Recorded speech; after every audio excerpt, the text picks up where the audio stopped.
Hello and welcome to Voices of the Vic podcast with me, Ben Aiton, and Mike Duffy. And we are back this evening to give you a preview of Watford's upcoming game in the Sky Bet Championship away to Huddersfield Town on Saturday. Watford went to Huddersfield last year and was 2-0 winners away from home. João Pedro getting the goals.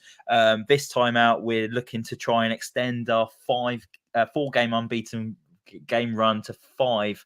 But with me is Mike Duffy, and we've also got a guest joining us today as well, Cozzy from them, and They Take That Chance podcast will be joining us very shortly. But Mike, how are you doing, mate? You all good on your end? Very good, yeah. It's a real turn of fortunes, isn't it? You know, it's I seem to remember a couple of weeks ago we were all doom and gloom, and you know we managed to stop the rot by drawing away at Cardiff, and you know things were maybe looking a little bit rosier, and then all of a sudden 2 wins since the draw at Cardiff, and then a draw on Saturday against Millwall. And like you say, we're looking to make it 5 unbeaten. And no disrespect to the 2 teams we've got coming up, but you'd like to think that on our day we can pick up 6 points. And look, that would be absolutely huge, that would, considering where we were a couple of weeks ago. So yeah, everything's all good, mate. What about yourself? Yeah, it does seem a little bit rosier, doesn't it, for Watford? Yeah, I'm good. I'm happy to be back doing some podcasting again. I was off for a couple of weeks. I've had some issues going on in my personal life.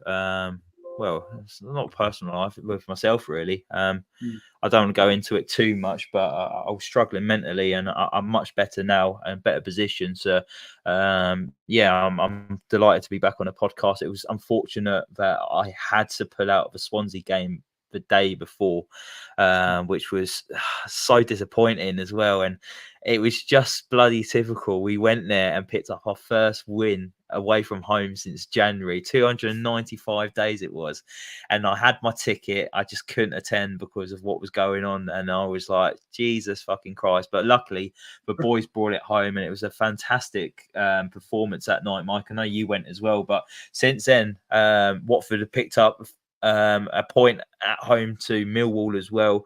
So they're 4 games unbeaten, and like you say, it's a lot rosier from when we've really spoken lately about Watford. Like, I know we recorded that podcast in the pub. I don't think many other pubs might let us in because that was actually their last night of trading, wasn't it, Mike? So we've got a good old record. But we beat Sheffield Wednesday that 1-0 that evening as well, where we was recording and was talking about how you need to get on to the next game and build up momentum, build up consistency, and it's about getting back-to-back wins. And Watford have obviously done that with Sheffield Wednesday and Swansea. But then I say it's still a good point against Millwall. I know we came from behind and we should have probably won that game anyway because it was 2 defensive areas that let us down. But it's foundations to build on, isn't it, Mike, at the moment? Because confidence must be high. It's 4 games without a defeat. We've picked up, 8 points now out of a possible 12. We go to Huddersfield Saturday, and they're struggling at the moment. They're not doing well under Darren Moore. I think it's 1 win in 7. So it's another great opportunity for Watford to kick on again and keep that momentum going.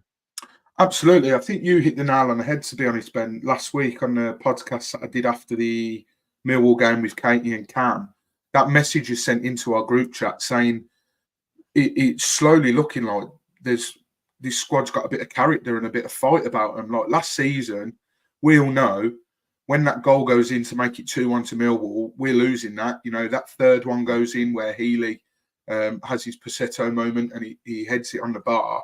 But, you know, last season, we don't get luck like that. We don't get the rub of the green, and we go on and lose that 3-1. And then maybe if that goal goes in 4-1, everyone knew that last season we'd have lost that.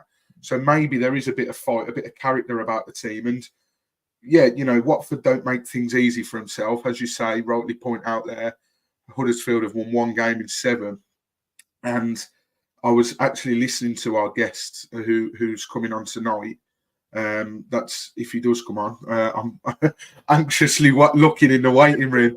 If he doesn't, I'll hold my hands up, because I was meant to send the link to him a couple of days ago, and only did it like about 20 minutes before we started recording. But I was listening to him on Do Not Scratch Your Eyes podcast, and Watford fans think we've got problems like Huddersfield. It just sounds so toxic, and without sounding like a twat, we need to go there and we need to take advantage of that. Like, they're a wounded animal at the moment. We need to go there and get their fans on their back early doors. Obviously, we've won one away game. That away win at Swansea was the first in 295 days. I don't fancy waiting another 295 days to win away again. So, yeah, of course, it's a brilliant opportunity, and the Rotherham game as well. But we know Watford, Ben. We've supported them 20-odd years of our lives. We know full well we won't make it easy for ourselves at all, will we? It's something Watford don't do, isn't it? But I wanted to make that point about the whole character and mentality. When you threw it out in the WhatsApp group the other day by saying, "Is there any topics you really want to cover?" and I was like, actually, yeah, the mentality and character in this Watford squad we've seen this season is so different to the last two seasons. It's we've seen a lot of balls shown in these last four games. We've came from behind to rescue points. We've gone away from home, kept a clean sheet, and scored late on. And I feel like performances in the last two seasons are nowhere near what we've seen in the last couple of games. And I know you might look on paper, we probably had better squads in those last two seasons, but I would argue that we've got a better team now, and it's a team game, isn't it, Mike? Like, I know people say it's about squads and that, but we're more of there's more of a togetherness with this Watford squad, isn't it? And that's why I refer it to a team. 100% there is. Like, you only had to see the scenes away at Swansea. As soon as that final whistle goes, everyone's like together in a bit of a huddle. All the Watford fans, all the Watford players, that were on the bench. Ismail Kone ran over to the away fans, sprinted over to the away fans, and he was giving it. Oh, Johnny Seven, he was really going for it, and the passion. And look, a lot of Watford fans, rightly or wrongly, say that this squad, quality-wise, isn't sort of where it's been or where we'd expect it to be. But to be quite frank, give me a squad, a tight-knit squad, that there's togetherness and we'll fight for each other and we'll give 100% over a few flash players. Like, we were being very lucky in recent years to have, João Pedro, Ismail Assar, players such as that. And it's great to have them. It really, really is. But can we look back on those squads and say that there was a real togetherness in the team? Probably not. I know, obviously, we went up in lockdown, but I think, you could have stuck anyone in that dugout in that second half of the season, and I think we'd have got promoted. I mean, look at Sheffield Wednesday, going back to them when we spoke to James from the Wednesday Till I Die podcast. Cisco Munoz went into Sheffield Wednesday, and it's a bit of a poison chalice job, and he failed, to be quite frank. He come to Watford, and he was given a team at his disposal that really should have been winning promotion. So, I'd rather have a team that I know are going to be likeable, are going to give 100%, and are in it together, than have a team who we might have a few flash players here and there, but all in all aren't really asked. And we pay our hard-earned money to go. Like, it was 233 miles just to get to Swansea for me on Tuesday. I took the day off work on Tuesday and the Wednesday. I paid for a hotel. You pay for your food as well. It's not cheap going to football nowadays. Petrol money, everything. And when I go, if I am moaning that I'm not seeing a good enough performance, I bloody well, I have every right to. So it's good that we are slowly seeing a team that are likeable and look like they're fighting for each other, because it's evident. Look, last season, I've already said it, last season, we wouldn't have equalised in the last minute against Millwall. And it's the fact now that if we go down and we 1 goal down, you're sort of still hoping and wishing in the dying embers of the game. Like when Millwall scored last season, I'd have switched off and thought, fuck this, I'm not watching it. But I just thought, right, we're going to really go for it here. And it paid off, and we saw a last-minute goal, and I celebrated like an absolute madman. You just reminded me of something as well, and it was another point I made in our WhatsApp group as well, where you saying if when Millwall was scored, you would just like fuck off or something and be like, no, I'm not watching the rest of this. And this was what I said in the WhatsApp group. The amount of people that got up and left when Millwall scored their second goal, there was still, about 5 minutes left on the clock plus added on time. We knew Sirielta was down for a long time, so we knew there's going to be maybe an extra 5, 6, 7 minutes to be added on as well. So a good 10, 15 minutes of action still to be played. And I just feel like we've seen a change in mentality from the players. And what I really want now is that to transition over to the actual fans. I'd love the fans to not just get up from their seats and start leaving as soon as the opposition fans, the opposition team score. And that's what we saw with Millwall during the week. The amount of people, because I couldn't attend the game because I was at my nephew's birthday party, but I managed to watch it on a good old stream. And one of the cameras just showed Millwall scoring, and the next minute, there's loads of people in the Vicarage Road end just got up, and same with the Elton John stand, they just got up, and they was just like, nah, you know what, fuck this, I'm off. But now what I'm asking for is the change of mentality for Watford fans now, because we have shown character on the pitch, and they have got the guts to get back into games.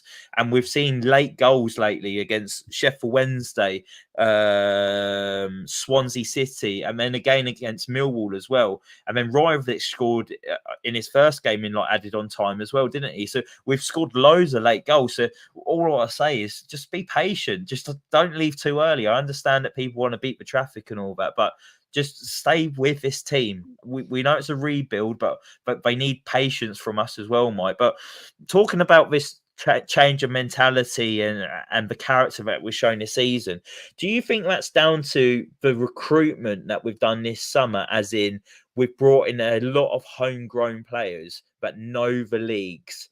Do you think that's benefited the team, like the likes of Jake Livermore, Jamal Lewis, Tom Ince, like proper experienced pros that know the leagues, and they're obviously, I think it's just helped us perform as a team. Oh, 100%. And I've said this before on podcasts that, you need to have that experience in a squad. Look at the season we went up under Slaviša Jokanovic. Was it the January transfer window? We brought in Sebastian Basong. He knew the league. He was vital. We brought in Matthew Connolly. We brought in Ben Watson. And names I often talk about on the podcast. We've had the likes of Tom Cleverley, Dan Gosling. How vital was he when he come in? Craig Cathcart. Again, people that know the league inside out. And you can have all these fancy players and everything else. Look at Burnley last season. I know he didn't play as much, but Ashley Barnes, he was chipped in with a few goals last season. And to have those players around the place, helps no end. And at the end of the day, you always need that experience and know-how of the league. Because, and I don't mean this in a harsh way, but we obviously know that our scouting network brings up a lot of these South American sort of youngsters, talented. We build them up and then sell them on for bigger fees. That is the Pozzo model. But as we all know, with Richarlison, João Pedro, Asprilla at the moment, it takes them a while to get used to the English game. The second tier of English football is one hell of a baptism of fire for a footballer, a young kid who's come over from wherever he's come over. And I think we saw a little bit of this when the Pozzos first took over and brought all these players in from Udinese and Granada. They just don't understand. I don't think they realise the physicality of the league. You've got Andrew French did a superb interview with Rajkovic, saying that he's at Watford to learn and saying how he's sort of noticed a big difference. And it is a physical league. So if you're coming over here and you've got all these players from the Serie A, South America, and you're right, okay, you go and play in the second tier of English football and they're getting kicked lumps out of, you need that player like Jake Livermore. The countless times I've seen already, he puts an arm around a sprayer, and I'm sure he is fantastic in the dressing room as well. And just having that experience, sometimes, you've got to see a game out and it might not be pretty. Sheffield Wednesday game was, to be quite frank, was shit and boring, but we won. Swansea wasn't the greatest game I've ever been to, but we won. And it's all about grinding out results. And you don't grind out results without the experience of players that know the league. Definitely. And we'll probably fess up a little bit here now, guys. Me and Mike have messaged each other a little bit whilst we've been presenting this. A little bit worried that our guest hasn't turned up, and I know this has happened for the boys over at Do Not Scratch Your Eyes. They've had no shows before, but obviously they just style it out. So we're going to try and style it out as well. We'll still do a dedicated preview for the Huddersfield Town game, because I've managed to get some stats up. We can talk about previous games and the questions that we were going to ask him. I'll just throw him over to Mike to get his opinions on Huddersfield Town and where he thinks they lie this season. So apologies that our Huddersfield Town fan hasn't showed up, but what we'll get Mike to do is he'll put on his best Yorkshire accent and he'll try and impersonate the Terriers at the moment. But firstly, we've spoken about it already. So Huddersfield are under a new manager in Darren Moore. They've had 7 games in charge with him. They've won 1 game. He came in for their first game, and it was away to Coventry City. I think it was on Sky as well, and they got a 1-1 draw there. And then a 1-1 draw at home against Ipswich Town straight after. So you look at that and you go, okay, that's not a bad start for Darren Moore's Huddersfield Town, especially against high-flying Ipswich Town, where they score goals for fun, and everyone's tipped them to finish in that top 2 this season. So that's not a too bad start. But their following game after that, Mike, was a 4-1 defeat to Birmingham City. And it's like, right, okay, crashing back down for Huddersfield. Then after that, 0-0 away to Sheffield Wednesday. Obviously, Sheffield Wednesday was under Cisco Munoz at that point, bottom of the table. They really, really fancied going there and getting the 3 points.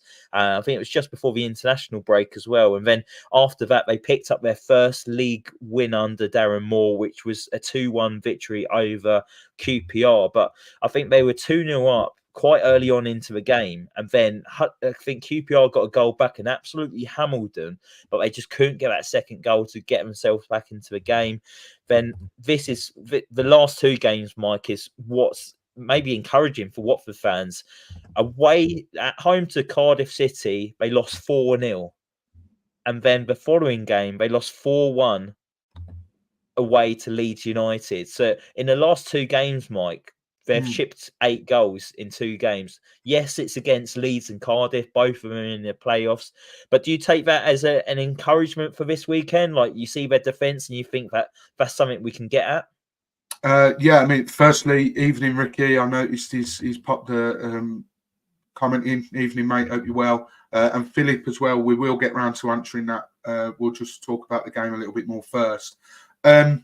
Yeah, Ben, like I said earlier, we have to go for the jugular here. We have to. Like, they've shipped 8 goals in the last 2 games. That is crazy. I saw on Twitter, they lost, obviously, to Leeds United, as you mentioned.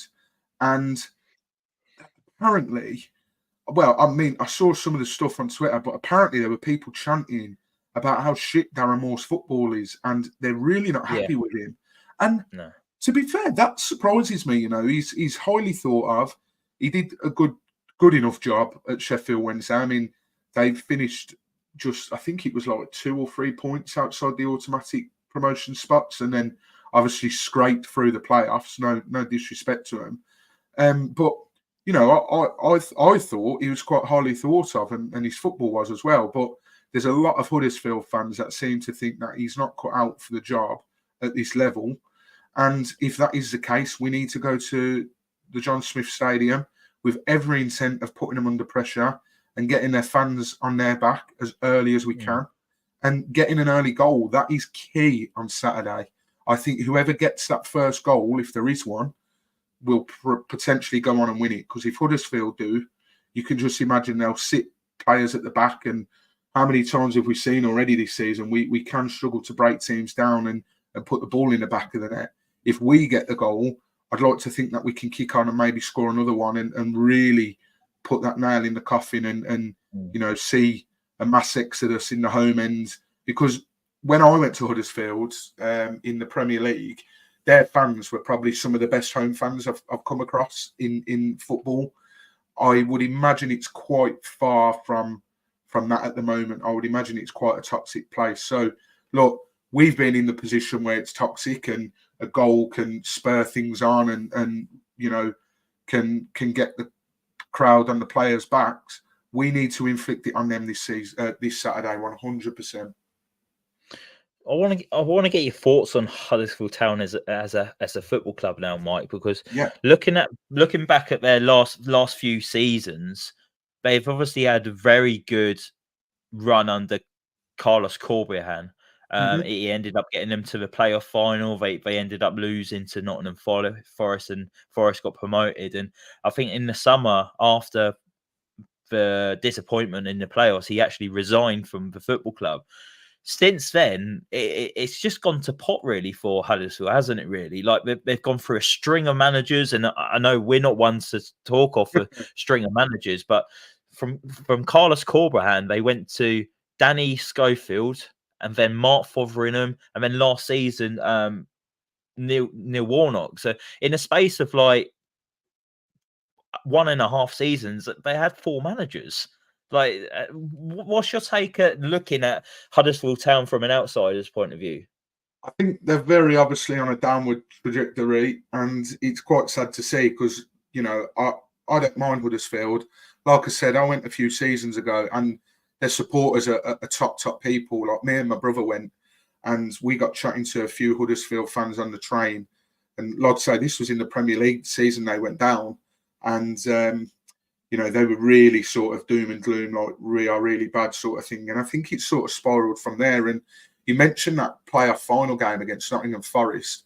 I've got quite a few Forest mates, so they won't thank me for bringing this up. But don't forget as well that Huddersfield should have had a penalty.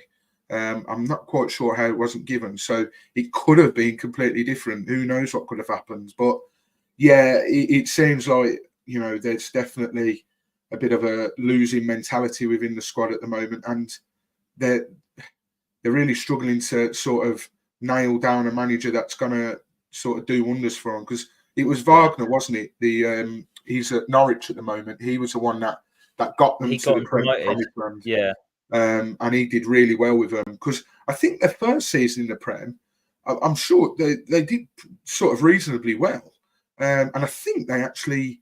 I might be wrong here. Did they beat us in their first season of the Prem? I seem to remember the Corey scored a screamer, but I'm sure we lost like 3-1 or 4-1. Have a look. So yeah. But yeah, look. I mean, the guy on screen now, Fotheringham. Is that Fotheringham? I'm not sure. Yeah, Mark Fotheringham. Looks like Buzz Lightyear. Someone pointed that out on Twitter once, and I can't unsee it now. The man, and this is coming from a bloke with a Brummie accent, the man with the weirdest accent. Worst accent, yeah. It's like Spanish, Yorkshire, and whatever German language. Yeah, German. Yeah. Because it was Scottish German, wasn't it? It was horrendous. I was going to say he. I'm sure he was in Germany. He was an assistant to someone, but yeah, he was a weird old bloke, and yeah. But look, I feel sorry for the Huddersfield fans because, like I say, they're a good bunch. Joe reminding us here that it was 4-1 that we lost. Poor game, but that's stunner from Decore. But yeah, no, look, I feel sorry for them, and I really hope that they sort of return to their winning ways soon. Obviously after Saturday, and I think February is the reverse fixture. But yeah, it's. Look, we know all too well. You're in the Premier League one season, and then the next season you're sort of staring, sort of championship, struggling in the championship, and it's not massively similar because we spent a lot longer in the Premier League. But it's a little bit close to home, that scenario, but they're in a real bad place at the moment. And yeah, I know they've been taken over, but by the sounds of it, this guy that's taken them over is a bit of a tool. So yeah, and I think he was the reason why Neil Warnock wanted to leave the club as well. And let's talk about Neil Warnock. I think if you're in a relegation fight, he is the man to a point because he has a fantastic record, probably one of the best records in the Championship or in the EFL. To be fair, he's managed lower down, hasn't he? And has worked his way up, and he's obviously got teams out of relegation zone. They've got teams promoted. He is Mr. Stable, I think. I think he just stabilises football clubs, doesn't he, Mike? Like Huddersfield last season, when he joined the football club, I think they was bottom of the league. They were adrift from everyone. They ended up finishing 19th in the Championship last season. And I think it was about 6-7 points clear of the relegation zone. He had a massive impact last season for them, didn't he? yeah, I was looking at something earlier, and I think they only lost like 1 or 2 of the last 7 games or something. Interesting stat about our friend Colin here. For anyone that doesn't know, people call him Colin because his name's an anagram of Colin Wanker. So if you don't know that already, you can keep that one. I must say, just 2 things off a tangent here completely. First things first, he gets a lot of stick, but I was mascot in 2006 or 2005, and it was for the home game against Sheffield United, and we lost. And I think Clark Carlisle got sent off. I think we lost 3-2, and I was mascot that day. And apparently, my grandmother come with me, and obviously my old man. And apparently, my grandmother still tells me to this day that Neil Warnock, as soon as the mascots come in, he told the players to put their phones down and sign anything that the us fans wanted to, and that he was really good with the mascots. So he gets a lot of stick, but and you always see videos of him. I mean, one of the funniest videos I saw of him was he's got his own little cards now that he hands out. Like he'll see like some kids or some fans in the stand near the dugout. Pre-signed photos. Yeah, and he'll be like, "What's your name, lad?" And he'll sign it, and he'll pass it over to him. So yeah, I mean, he's a real gent. And then he's a character. He's a character, yeah. And the second little interesting stat I've got here is Watford are actually the team he's faced the most in his career. He's faced us 36 times. He's won 10, drawn 7, and lost 19. So he averages 1.03 points per match. Reading's the next on 32. So it does feel like that, to be fair, because it feels like we come up against him a lot. But as you said, Ben, you know, we'll probably have to rename this one the Neil Warnock preview or something. But he is someone that if you're in trouble in the Championship, you bring him in.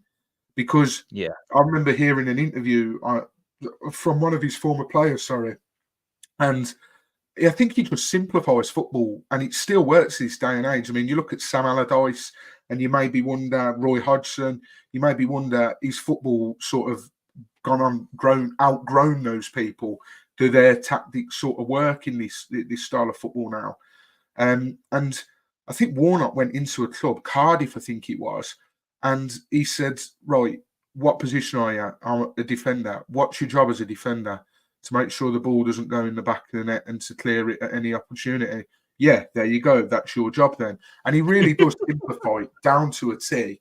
And he gets players running through brick walls for him. I mean, that dreaded game last season, Ben, you went, and that was our most viewed match day vlog. And yeah, Asprilla got his first goal for the club. That was brilliant.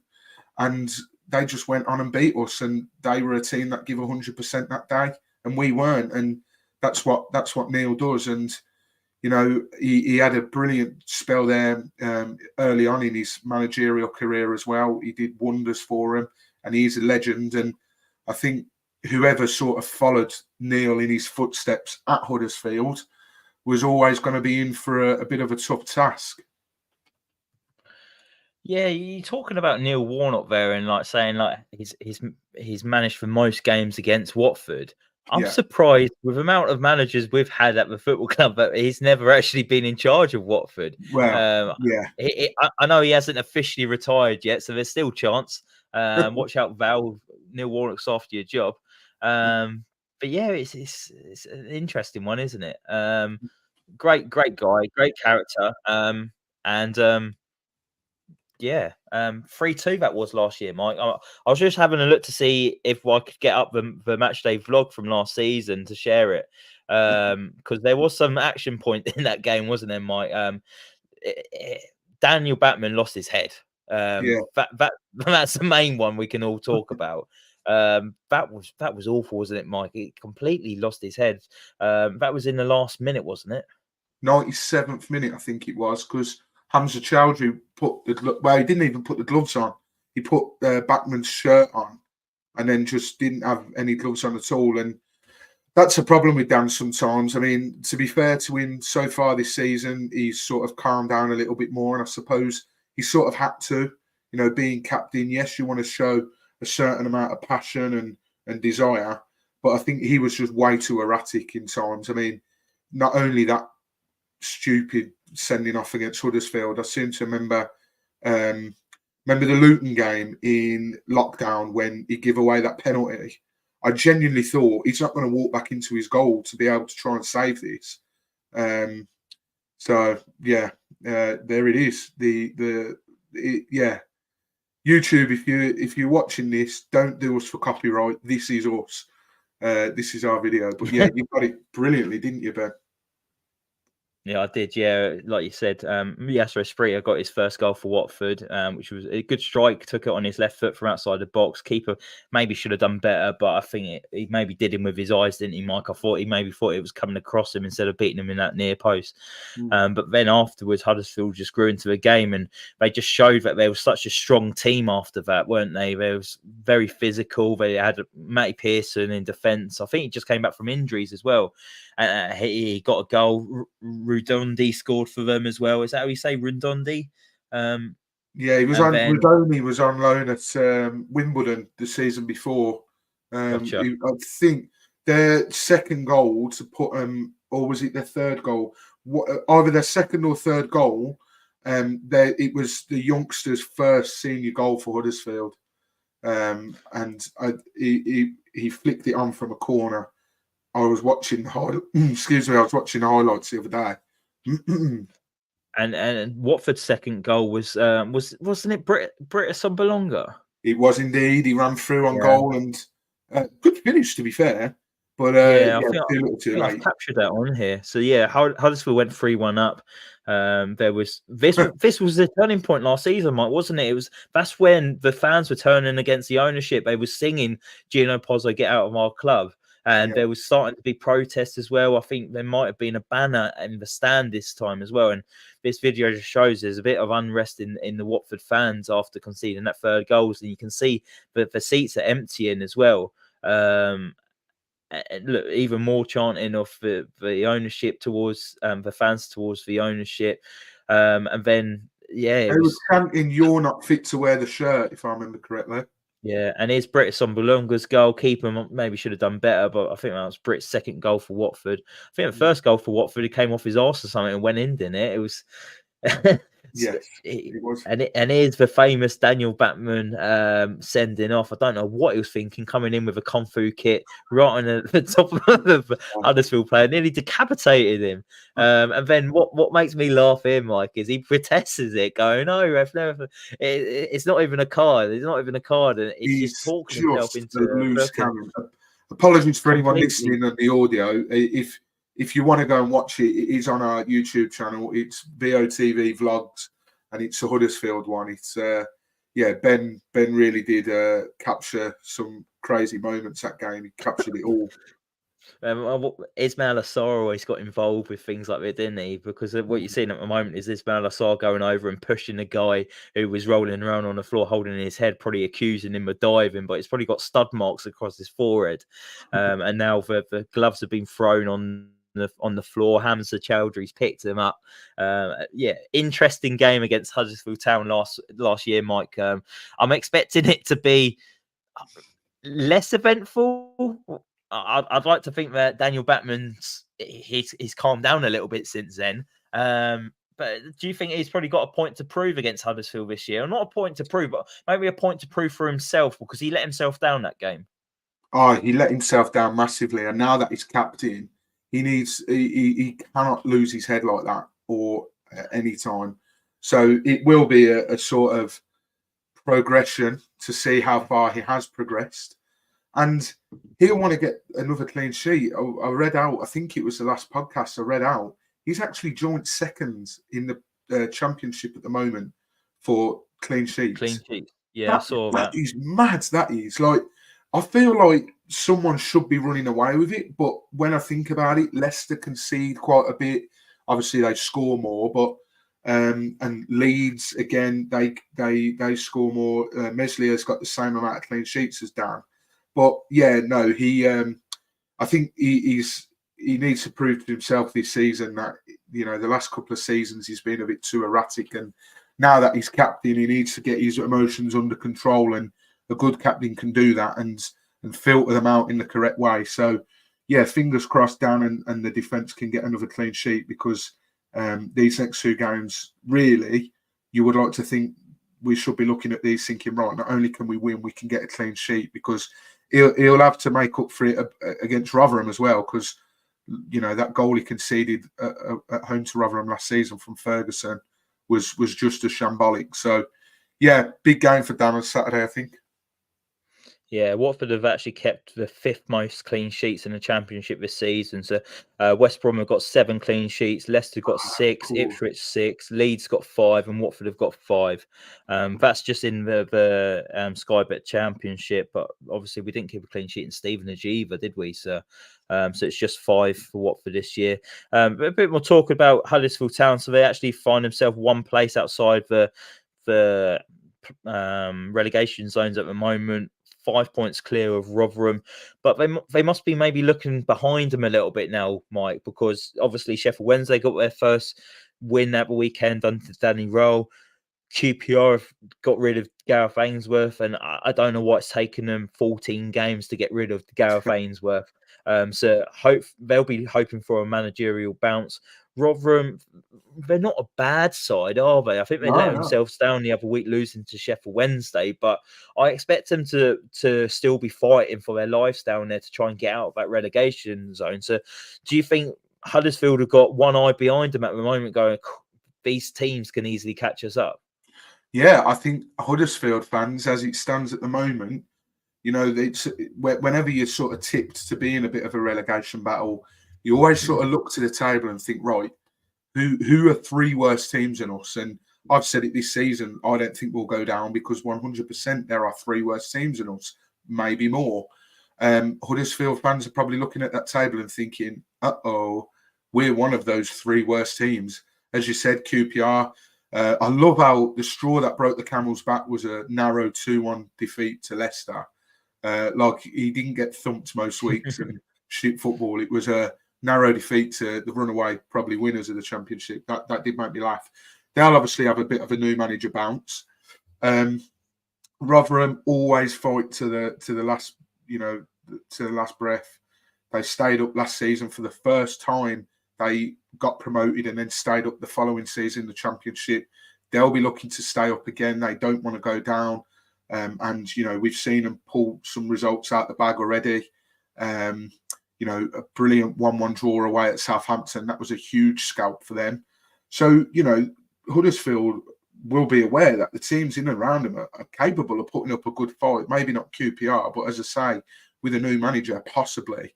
But yeah, you know, I'm not sure what the next few games are looking like, but they probably, you know, they want to be picking up points sooner rather than later, because, you know, Christmas is round the corner now. And if you're in that sort of position around Christmas time, if you're bottom at Christmas and everything else, you're in a world of trouble. Yeah, and obviously we haven't got the guy on from the Huddersfield Town to talk to us about their danger man. But I'm having a look at this app, SofaScore, and their Huddersfield highest rated player so far this season is Sorba Thomas. He's actually got 1 goal and 4 assists to his name this season. So he's got the biggest goals and assist contribution for Huddersfield this season. So the former Bournemouth winger is the one to look out for this weekend. And obviously closely followed behind him is Jack Redondi. And then their defender, Mike, is actually their top goal scorer, Michael Heelick. Yes. I think his name is. He scored at Leeds at the weekend. I think he scored in the game before that as well. So he's on 4 goals this season, Michael Heelick. And then Jack Redundi's got 3 goals. And then they've got another guy. I think he's a Dutch guy. I can't absolutely. I'm going to pronounce his butcher his name. Delino Begoszog. I have no better idea. than I would have done, Ben. Better than I would have done. Yeah. I have no idea at all. So yeah, they're the players to look out for this weekend. Jonathan Hogg's suspended as well, which is good because we all know that Hogg is someone that will give everything and leave everything on the pitch, and he's a dirty old bugger when he wants to be. So that's good because I do worry about, I know our midfield shored up a lot in recent weeks, but when you've got a little, ironic to call him this, but a little terrier like Jonathan Hogg in the middle of the pitch, sort of clamping people down, you do sort of worry about that. So yeah, a bit of a relief that Hoggy's not available. Some more interesting stats about Huddersfield as well. So they've played 14 games this season. They've scored 14 goals. So they're averaging 1 goal a game. So they don't tend to score many. But it's for goals conceded, Mike. And I know we touched about this earlier. They've conceded 27 goals in the Championship this season already, which is really, it's ridiculous. Their goal conversion rate is 8%. I think Watford's goal conversion rate's 9%, so we haven't got a much better one. They've hit woodwork 5 times this season. Their average ball possession is 41.6%, where Watford's like 56%. So it might come to it where we'll see a game like it'll be Watford probably holding on to a lot more possession, which we expect from what we do in home games, isn't it? Maybe we're going to transition that into this game this weekend. Yeah, absolutely. We know that we're a team that like to keep hold of the ball, and I've said, you can have all the possession in the world, but if you don't put it in the back of the net, it counts for sod all. So I really hope we don't try and do this slow build up and, try and pass the ball into the back of the net. Sometimes you have to test the keeper. And I don't feel like we've done that as recently as we should have done. I mean, Millwall, for example, Bill Kowski in goal. Terrible goalkeeper, and that might be a bit harsh, but I don't think we tested him at all. For those that are watching on YouTube, Ben has taken a phone call. This is quite funny, but that's why I'm still talking. He could have got away with that because there'll be people that just listen on the podcast and won't know that. But had to sneak that in there. But look, like I say, we need to make sure that we make the most of the possession and turn them into chances and finish the chances. Because as I've said time and time again already on the pod, we have to take advantage of Huddersfield's woes, because otherwise, can you imagine we lost this game? Like, I'm not logging on to Twitter if we do. No way. Yeah, sorry about that. My missus called because I'm looking after my little girl tonight. She was working late, so she don't normally call me when she's driving home. And I thought, fuck, there's something wrong here. She called me. She wants me to put the oven on because she fancies a pizza when she gets in. So no emergency.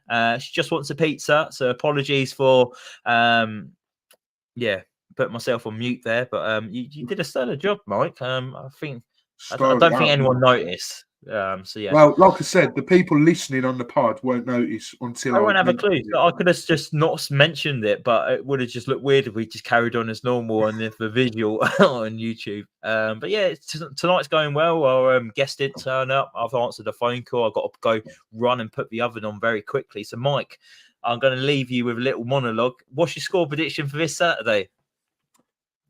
Score prediction for this Saturday. It's going to be a tough one. See, this is the beauty of podcasting, right? And anyone that thinks we try and be too professional sometimes, we fucking don't. Because I could say anything here now, and when Ben gets back, he ain't going to have a Scooby what I've been talking about. He's back now, though.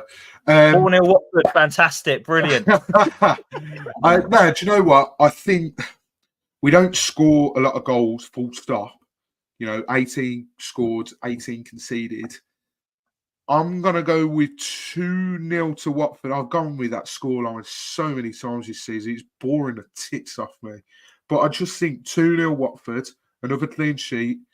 I think if Bio's going to score, I'm telling you now, a broken clock's right twice a day.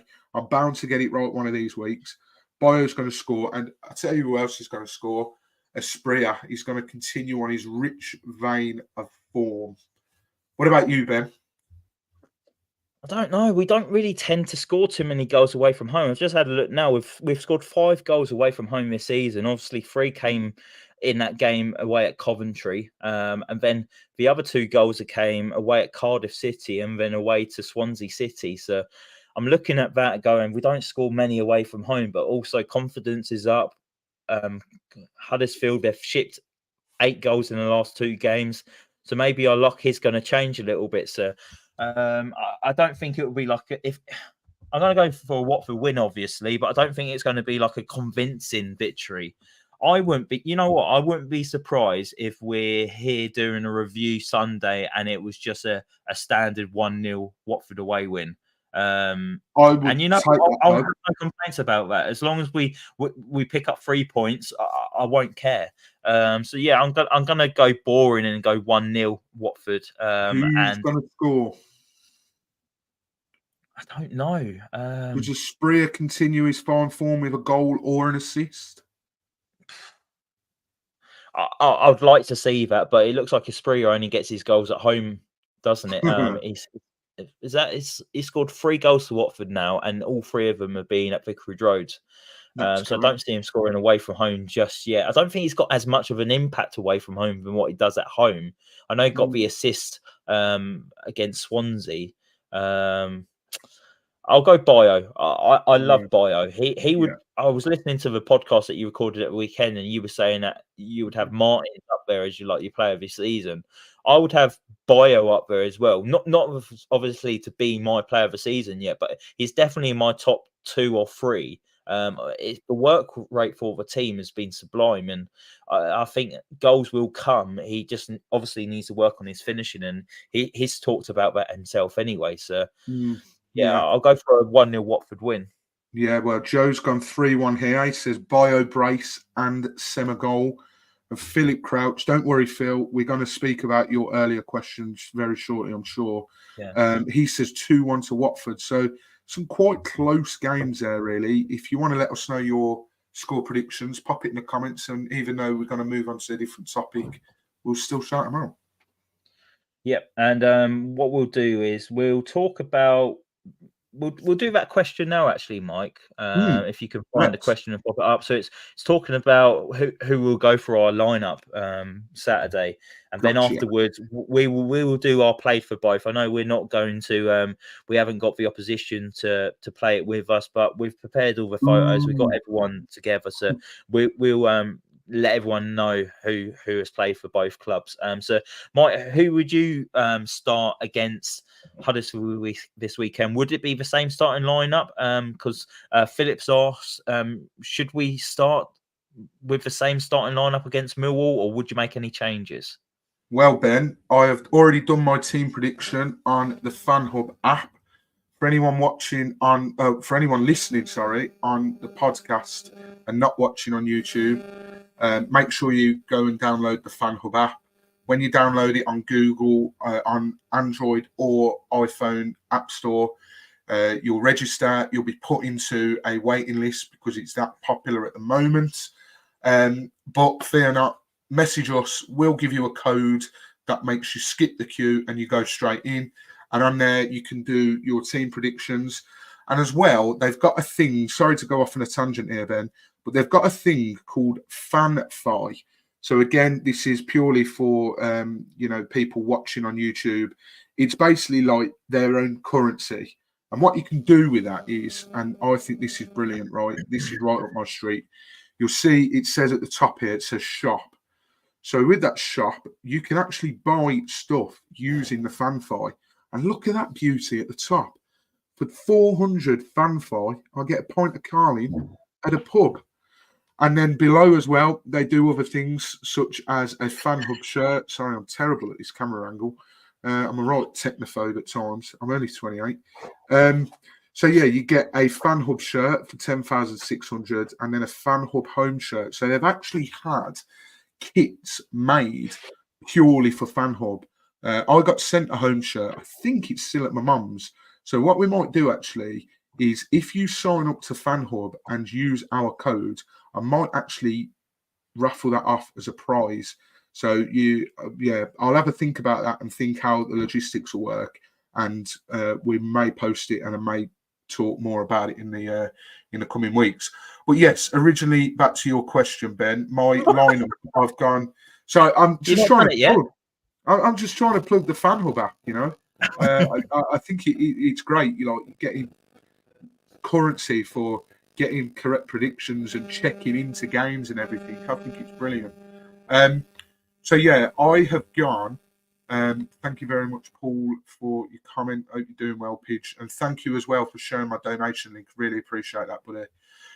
I've gone for Dan Backman, back four of Jamal Lewis, Francisco Sierralta, Wesley Hoot, and Jeremy Ngakia. I've gone for a midfield three of Jake Livermore, Ishmael Kone, Edo Kembe. And then I've gone for Ken Sema, Yasser Espria, and Vacuum Bio. So in long form, Philip, I wouldn't change it for Millwall because that was a team that started against Millwall. Obviously, Andrews is back. We sort of spoke on the last pod. And in fact, actually, Ben, I'm sure you'll mention this when you give your team prediction. We were talking about Andrews coming back, but for me, I think Ngaki has done more than enough to keep his spot. Would you make any changes from the team against Millwall, or would you keep it as is? I'd keep it same starting 11. Don't change anything if it doesn't need fixing. Exactly. I think Ngaki has earned his spot in this team now, and we've said about this at the start of the season. It was like a toss of a coin, really. Do you go Ngaki or do you do Andrews? But Ngaki has stepped up to the plate and he's delivered, and I've been really impressed with him. And it's been evident since. I think the Sheffield Wednesday game, I was impressed with him. There's a few deliveries into the box, and he's obviously just done really well.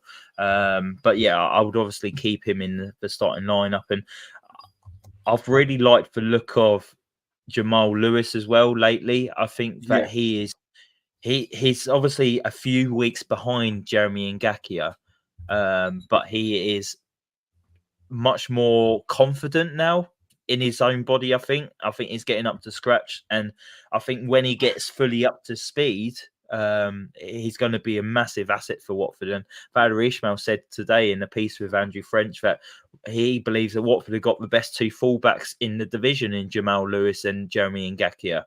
So that's how highly rates he believes them as well. Let's not forget as well that, all these people saying, oh, well, I've not been impressed with Lewis so far. He's not played regular football, and that is such a big thing, especially coming into a league such as the Championship.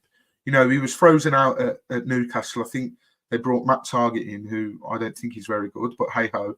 But last season, 2022-23, he made 2 appearances in the Premier League, 1 appearance in the EFL Cup, and 1 appearance in the FA Cup.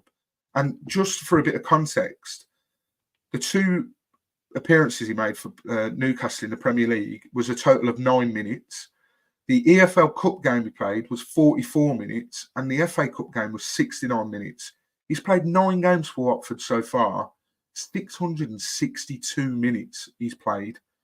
So he's not played, like even the season before, 21-22, 5 appearances for Newcastle in the Premier League, 263 minutes, 1 appearance in the EFL Cup, 90 minutes. Season before that, 24 games, 1,834 minutes. So that's the last time he really played regularly, was not last season, or the season before that.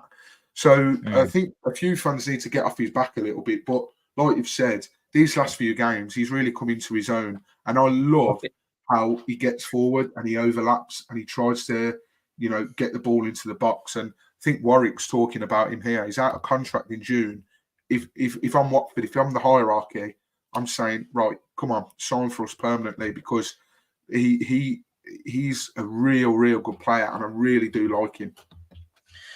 I just think that he's growing with each game at Watford. 100%. He's improving every game, and I know a lot of people have been quite negative of him. And I think on one of the Twitter spaces, a lot of people were saying there was anti-Jamal Lewis and that they don't really see what he brings to the team. But I don't mind him. I think he, like you say, I think he, once he gets up to speed, I think he can offer a lot for this Valerie Ismail side, because he heavily relies on his fullbacks getting forward and supporting in attack. And an interesting fact or stat about Jamal Lewis as well, he's actually made the most tackles per game for Watford.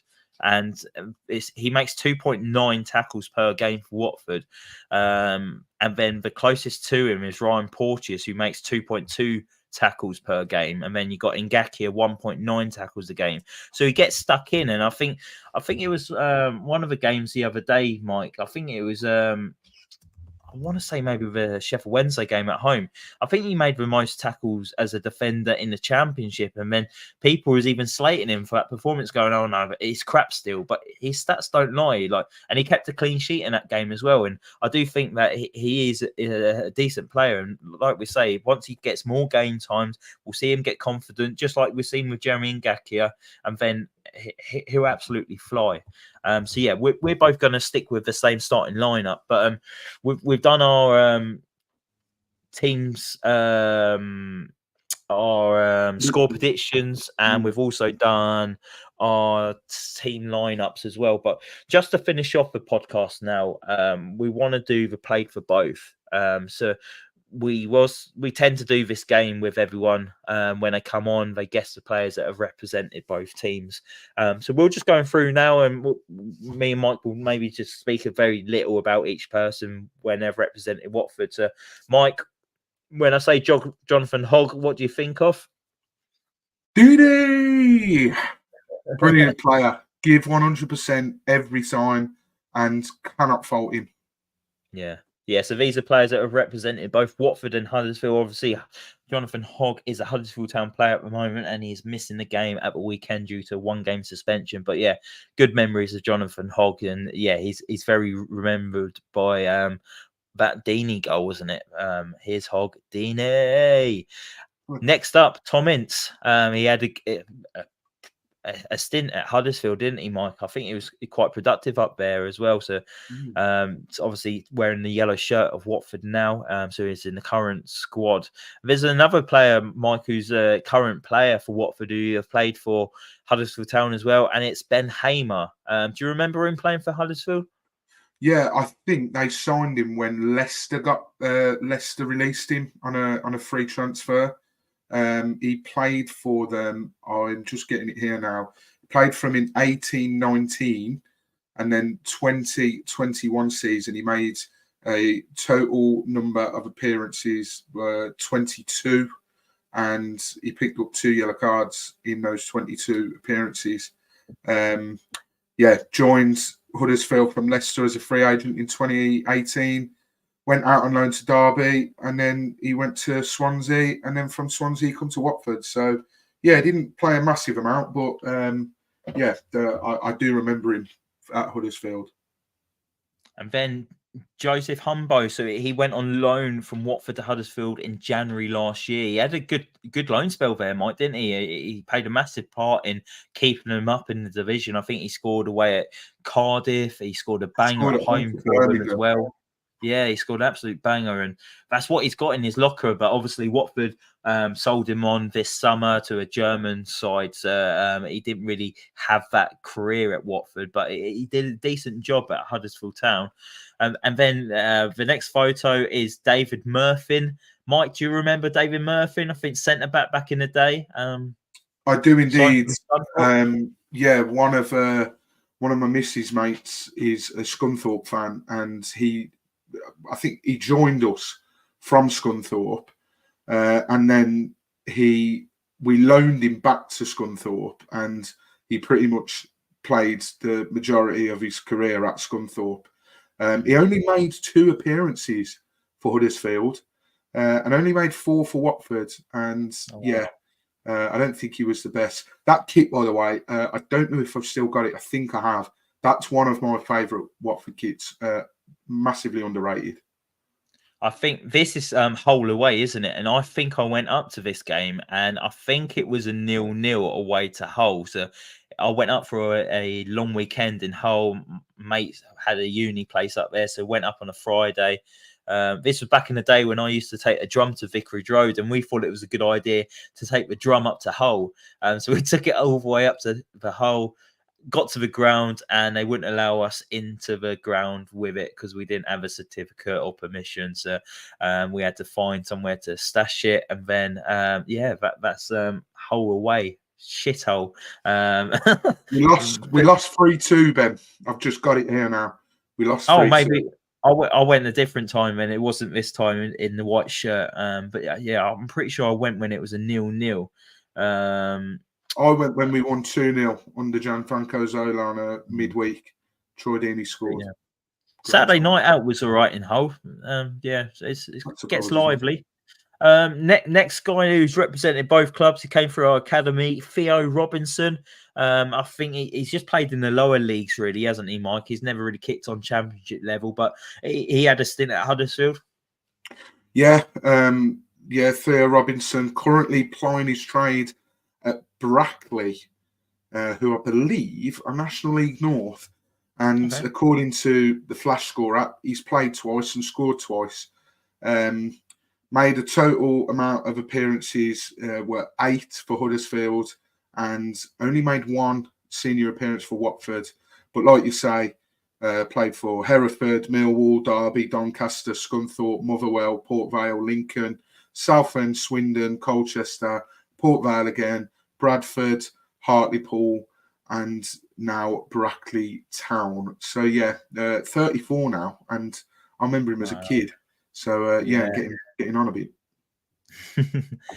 Next guy, Joe Garner. He's had a string of EFL clubs as well, hasn't he, Mike? And I was in the selected few that's actually seen, I think, the only goal in a Watford shirt as well for Joe Garner.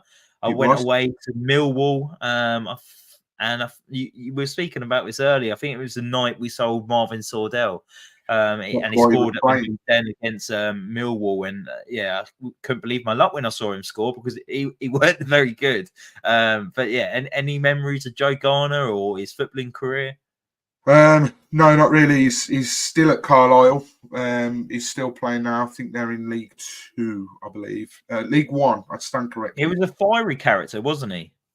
Yeah, I tell you, the only memory I've got of Joe Garner, my best mate's a Preston fan, and he scored an absolute screamer for Preston. But I'm just looking now, and unless my app is incorrect, I don't think he made. Oh no, he did make. I was going to say I don't think he made a senior appearance for Huddersfield. He made 16 appearances for Huddersfield, and he made 24 for us, and only scored the once, as you say, against Millwall. So yeah, unfortunately, he did most of his scoring away from the Vic, and he had he had a loan spell out in Cyprus for Applewell in 2020, so that was a bit random as well. Yeah, it looks like he scored the most goals at Preston North End, wasn't it? And it's actually went up to the SBL as well. He played for Rangers, didn't he? He looks like Joe Swash. He does, doesn't he? Solomon, yeah. Yeah, no, he does. So moving on from Joe. I think Joe Swash was better. Well, yeah. Next one, another guy who's played his trade up in Scotland as well. Lionel Ainsworth, tricky winger, very young when he came to Vicarage Road, and he's obviously gone on and played for Motherwell. I think it was Mike Hereford. Shrewsbury, Huddersfield, Rotherham, obviously. Burton, Plymouth, Weymouth, Dulwich Hamlet, and Welling. I think he was one of these that we perhaps thought was going to be better than he was and sort of come through, but didn't quite work out for him. As you say, whenever I hear his name now, I automatically think of his stint at Motherwell. He made 13 appearances for us, and he made 25 for Huddersfield. He went on loan to Hereford from us, and he scored 3 goals in 7 games. And I think that maybe tells you a bit more about his footballing ability. He's currently playing in the National League South at Aveley, and they're semi-pro, so they're not even a fully professional side. So that tells you everything you need to know, basically. And I'm getting like a bit of an impression that the players that have basically played for both clubs at the moment have not really gone on to have a decent career. It's all been like maybe non-league or lower tier of the English Football League. But the next guy who has actually won a Premier League title, and it's with Leicester City. It's Danny Drinkwater. So when he was on Manchester United player, his first loan out from Old Trafford was actually to Huddersfield. He had 33 appearances, and then in 2011 he came to Watford on loan as well, and only made 12 appearances. From what I remember, it wasn't a very light footballer, and lots of fans didn't really like him, but he did all right with his career. Went on to win the Premier League with Leicester and got a big money move to Chelsea, but he's recently retired, hasn't he, Mike? He's fallen out of love for the game. I think his quotes were this week, but he hasn't really found. He's been out of contract for the last year and a half, I think, hasn't he? He's only 33 as well. I remember seeing when Leicester got relegated, obviously last season, I saw an interview with him on Sky Sports basically saying, well, obviously if Leicester are interested, then so am I. I thought, fucking of course you are, mate. You've not had a new contract from Reading where you was at, and Reading just got relegated, although he was on loan at Reading, I should say, sorry.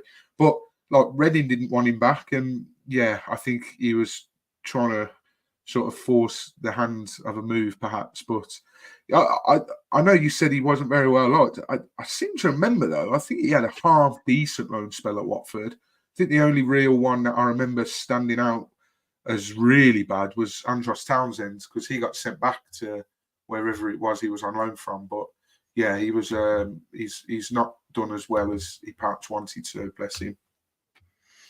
And then I'm going to bypass the next one because I actually just had a quick look, Mike, and it says that he's never actually played for Huddersfield Town.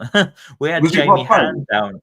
Yeah, we had Jamie Hand down as a player who's played for both, but I've just had a quick look on Wikipedia, and he's never actually played for Huddersfield. So we'll bypass that one very quickly. And then the last one that's played for both sides is that gentleman there holding that playoff winners trophy above his head at Wembley, Robert Page. Fantastic leader on and off the pitch. He's ended up being Wales manager, taking them to a World Cup, and he's done very well for himself, and it's great to see the success that he's had. But Mike, you might be a little bit too young for that, but do you have any do you remember Rob Page, or has your dad spoken about Rob Page? No, I remember Rob Page. He's I think his last season was my first season going to football. Very vague memories. But look, I know how much of a legend he is. The only Watford captain to lift the trophy, I believe. I might be wrong on that one, so don't shoot me down if that is the case. Or lift the trophy at Wembley, I should say, because the most recent one before that was the playoff final at the Millennium Stadium. So, absolute legend. Did well with Wales when he initially took over from Giggs. I think they're maybe sort of tiring from his management at the moment. Someone I said before we got in one of the previous managers we've had, I sort of said that I wouldn't mind seeing him in the Watford dugout, but sort of hindsight's a beautiful thing because I perhaps wouldn't now, but maybe in the not so distant future. Who knows? But Watford legends, definitely. Yep, so Assar played for both. Unfortunately, we didn't do it with our guest tonight because it was a no-show. But I think we've winged it, Mike, haven't we? We've I had think to we've done think on our all right, feet, mate. and I think we've presented an all right one. It's been a bit, it's been an interesting one. Apologies for a phone call and running off to put a pizza in the oven, but yeah, my missus has got a lot to answer for. She's home now, so I'll give her a telling off in a minute. But yeah, before we wrap it all up here, obviously Mike's got a run this weekend, a 10k run, which I want you to plug one last time to try and get your final push to get more fundraising done, donations even. So Mike, do you want to quick talk about it? How's the training going? Was it your last run today before the big one on Saturday? Yeah, training complete now. 8 weeks, I think it was. I give myself a lot more time. The last couple of 10k runs, I've not sort of trained well enough for them and got them done, but very slowly and painfully. Whereas this time around, I feel a lot fitter. I don't know the final weight loss because I weigh in on a Friday, but at the moment I'm £10 down. I don't know how much it's going to be come Friday when I step on the scales. But yeah, did my final run tonight, the longest one of the training camp, I call it. 4.5, just shy of 4.5 miles. Felt good. Obviously, the 10k for those that don't know is 6 miles. So yeah, I want to say a massive thank you again to Do Not Scratch Your Eyes. I went on their Twitter space after the Millwall game, and Pete very kindly asked how it was going. Shared the link, and I got a couple of donations which saw me over my target. The link has been, if you're watching on YouTube, the link is at the bottom and it's at the banner as well. If you don't want to, if it's a bit clunky to type in, drop us a message on the Voices of the Vic account or on my personal account, and I'll happily send it over. A massive thank you to Pidge as well, who I know watches this. Pidge very kindly put the donation link on the TMA forum, and he mentioned it on the TMA podcast as well. So massive thanks. But yeah, my target was 250. I'm now at 350. Donations can be made up to the run, which is Saturday, can be made after the run as well. So anything you can spare, whether it's £1, £10, £100, 10 grand, 100 grand, $1 million, whatever you want to donate is absolutely fine. And yeah, it goes towards research for those that are born with half a heart, because at the moment the only way to sort of cure is the wrong word, but the only way to make it better is by having a heart transplant. And as we all know, the body doesn't always accept a new heart. It might not accept it, and unfortunately up to 600 children die of this every year. So they're hoping to getting the funds to research so there's a way to cure it without the need of a donor, an organ donation. And they do brilliant things. They have a yearly charity ball in Birmingham, which is a brilliant night. And yeah, a charity that's close to me. It was set up in aid of my best friend's sister. So yeah, like I say, if you've donated already, massive thank you. And if you want to donate, then I really do appreciate it. And I'll try and give an update once I've caught my breath when I finish on Saturday. And once I get into the pub with a nice pint, I'll take a picture and everything, and I'll give a little update on the channel, no doubt. But yeah, that's it. So training complete, ready for the big day on Saturday. Fantastic. What time's the run on Saturday?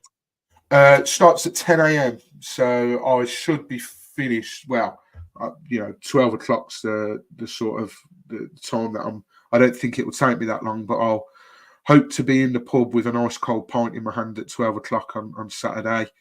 Get back to Lincoln, put my feet up, order a Domino's or a Chinese or maybe all three, and watch the Watford Huddersfield game. And fingers crossed, to get a nice win as well. Fingers crossed. Let's hope so. Anyway, so yeah, we'll wrap it up there. We've given our score predictions, our predicted lineup, a quick preview of the Huddersfield Town team. Also, played for both. We've also done as well, and also plugged Mike's 10k run Saturday. So yeah, thank you very much for watching tonight. If you've liked the video, hit that like button, hit that subscribe button as well, and we will be back Sunday for a review of the Huddersfield Town game this weekend. So we'll see you then. Come on, you Warns.